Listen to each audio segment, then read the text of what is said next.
If you're up early, so are we. Entertaining talk radio. Winning. Hear us on 1260 AM and 96.1 FM.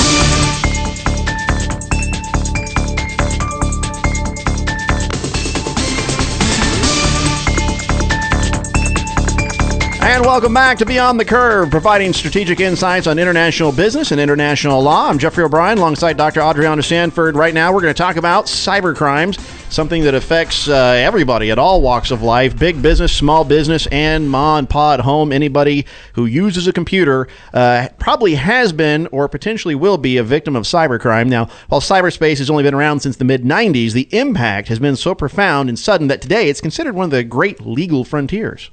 Yes, Jeffrey, it is. And unfortunately, criminal laws in some countries have been unable to keep the pace. These fraudulent companies are being located in countries where they can sell counterfeit product. They're set up through internet purchasing, online purchasing, getting a wide array of victims. I'm one of them. No, I'm serious. I bought some accessories for my phone, but I did it with an internet company. I was like, wow, this is amazing. I'm only spending $15 and I'm getting all of these accessories. Every single one of them broke. And then I go to call that company, and it was a huge pain and a mess to try to call them and talk to them, and I finally just gave up.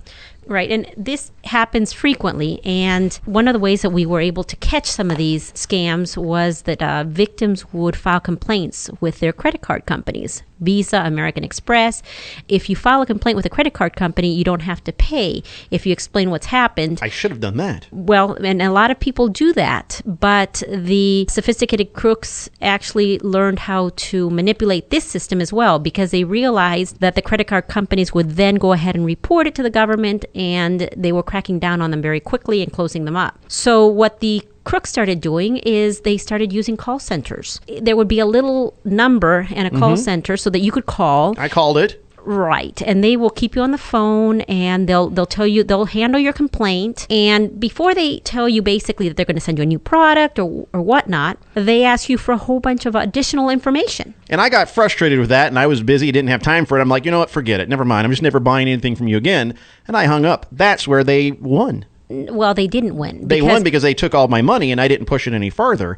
I won because I was lucky. I got off the phone. You got off the phone, exactly. Because what usually happens is, depending on the person that they're talking to, they will get all sorts of confidential information prior to addressing your problem, and this allows them to further defraud their victims in the future. So actually, you got off easy with $15.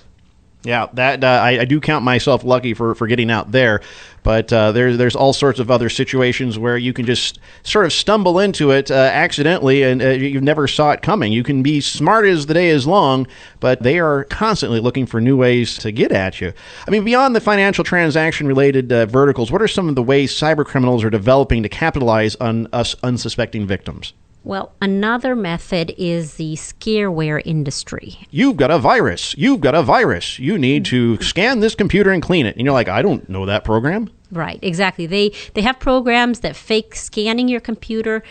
They inform you that all of a sudden your computer's been corrupted. And you think it's a program that was already in your computer that is giving this warning. Because a lot of people maybe are not as experienced with computers and operating systems, and they see that and they think, oh, my computer is talking to me. I have seen a couple of these, and they come on very quickly, and within a few seconds, it says you've got, hundreds of viruses, and quickly your computer's about to shut down. You better pay this fee. And you struggle to look for your credit card, and all of a sudden you realize, wait a second, it's an impulsive thing because you're trying to save whatever it is you've been working on. If that happens, just close everything. Don't hit cancel or don't say yes or no. Just close the entire browser, close everything, and get out of there. You don't want to click on anything at that moment. Right. You don't want to click no thanks. You don't want to click anything. You just shut it down. I've known people that have paid these fees, and this is the dangerous part. The second you pay the fee, it says your computer is now working properly. And at that point, what they do is they will go ahead and embed other viruses into your computer to continue to take your information. Right. They now have your financial information, and they own your computer. Basically, they can get in and do whatever they want. And what a lot of these guys sometimes do, they'll operate porn sites through your computer. They will put a bunch of nasty images and stuff in your computer and use your computer as a server while it's on to try to hide their activity and worse. Right. And it's very difficult to capture these criminals because these are what are called borderless crimes.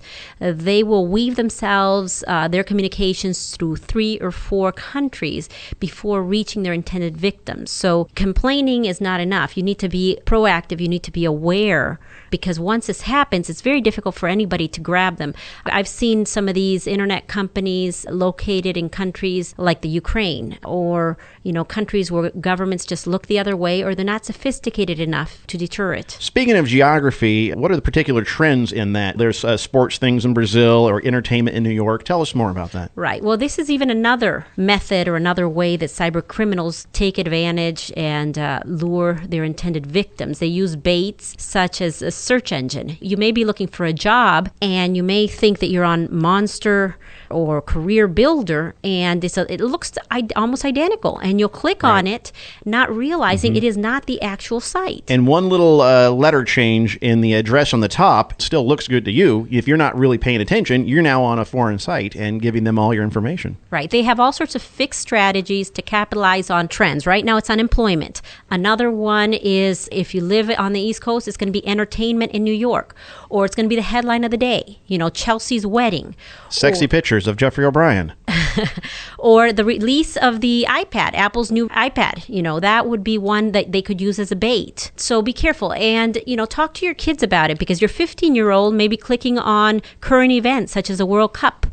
And these are ways in which they are now getting into our personal information. And by the way, if you do see a link that says sexy pictures of Jeffrey O'Brien, don't click on it. They don't exist.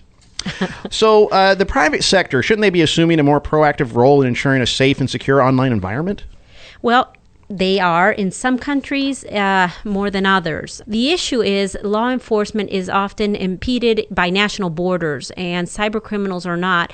And often we as the countries don't have enough information, or it disappears before we are able to gather the data. Criminals will look for places where they can increase their chances that the data will become unavailable so that they can continue to attack. So really, top websites such as Google, Bing, Yahoo are all really helping, and they are taking a lead in protecting the private computer networks. They should, because multinationals not only design, build, and operate the infrastructure systems and the related technologies, they actually have the know-how and the resources to detect the cybercrime. Shouldn't they be more involved in this? They should, and they are. I want to mention another topic. You will get a call to your house, and it is a cold call. What they will do is they will say that it is the internet service provider that has received a report that there is a problem with your computer, and they'll direct you to a website, and they'll instruct you to download a program that permits that stranger on the phone to take control of your computer. So they'll call you up and say, hey, buddy, you're about to get a virus. Here, we're telling all our customers where to go to download something to protect yourself. Right. And since it's your internet service provider, you may believe it. You receive a call from a reputable software company, such as Microsoft. You immediately start to follow what they're saying, and the criminal then takes control of your computer and proceeds to install various viruses. So beware. Wow. Beware that this is another angle that they're taking. We don't know much about the internet, and we're learning, but unfortunately the cyber criminals are ahead of us, and we need to be careful. That's right. Just be careful. Keep your eyes open. Let's hope that all of us working together can keep ahead of the bad guys, at least a little bit. That's all the time we have for Beyond the Curve, providing strategic insights on international business and international law. We will see you next week. For Dr. Adriana Sanford, I'm Jeffrey O'Brien. Have yourself a great day.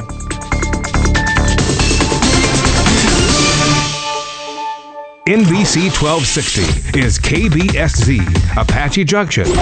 Also operates on translator K241BQ at 96.1 FM.